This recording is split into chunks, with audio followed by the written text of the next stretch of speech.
Ufonso, Steve Garrard from Great Britain.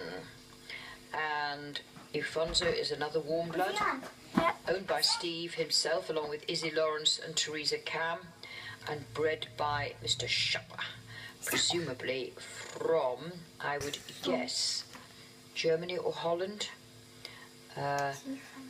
This actually on the list says he's going to be a bay gelding. Maybe it was a hearing mistake.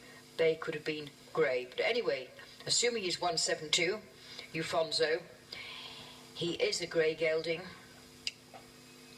Elegant horse. And about to start his test now. So coming down the centre line. Is that in front of Tim Downs. And you see the board being put back with that little black line on it. Is she filming? To show where A clearly is. That will be for the judges who are not on the centre line. Saying, what was it?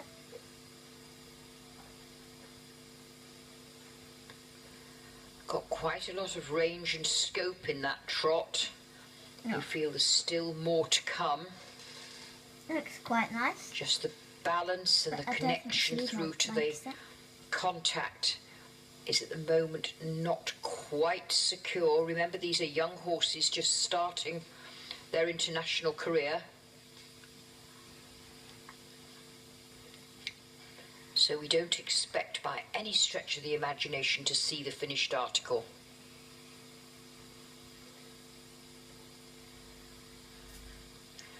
Trot rhythm remains the same. Crossing of the hind legs. No. Oh, it's just her doing it.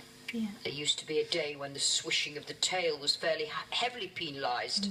But those days have gone. I think that people realise that horses are machines. And, you know, maybe there's some flies around. I don't know.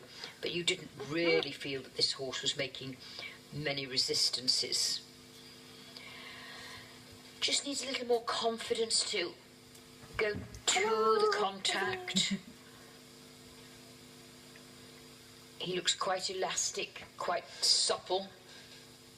Very tall. I think it's the camera makes him look really, really tall. Like, really tall. Should have used that corner a little bit more, Steve. Lovely. Oh. Walk's a little bit disappointing. He suddenly looks just a bit ponyish. Would like to see him not be quite so short and choppy.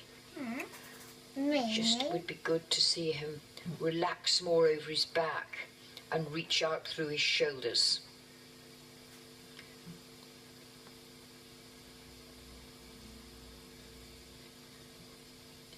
Quite a nice strike off to the canter. Well, it sounds a bit like he's And he's having a go for the extension. Having a little bit of a struggle to get it back. Horse was showing some resistance to the contact. Not much though. Here's another one who would just bring the hind leg under a little bit more. I think he's capable of it. You know, the hind leg comes along as a little bit of an afterthought. The horse gives you that impression that he's pulling forward with his front legs, not pushing underneath and propelling forward with the engine at the back.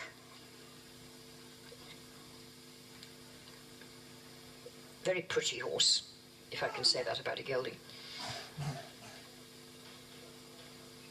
Yes, you can. As you see those hind legs go a little bit more underneath the horse, the forehand, the shoulders, the front legs become a little bit lighter, and the horse begins to develop what we call self-carriage.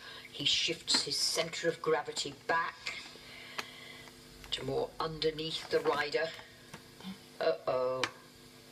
What happened? I don't know. Uh-oh. Now we'll rest you to show a few strides of the left canter.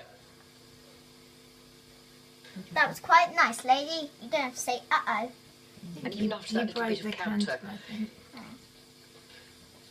he does look more secure and connected into the contact for a few strides. Pleasing halt, square. silly little mistake where he lost his counter-canter. It does get a bit expensive, but it's the name of the game. Can't do very much about it. No. See this slow-mo canter, and you can see clearly that 3-beat. The left hind, the diagonal, left diagonal together, and the last step to reach, the last foot to reach the ground is the leading leg.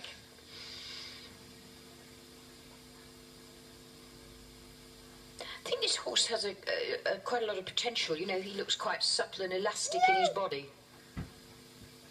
Quite flexible. I can't always just sort of contain it all and keep it all together. No.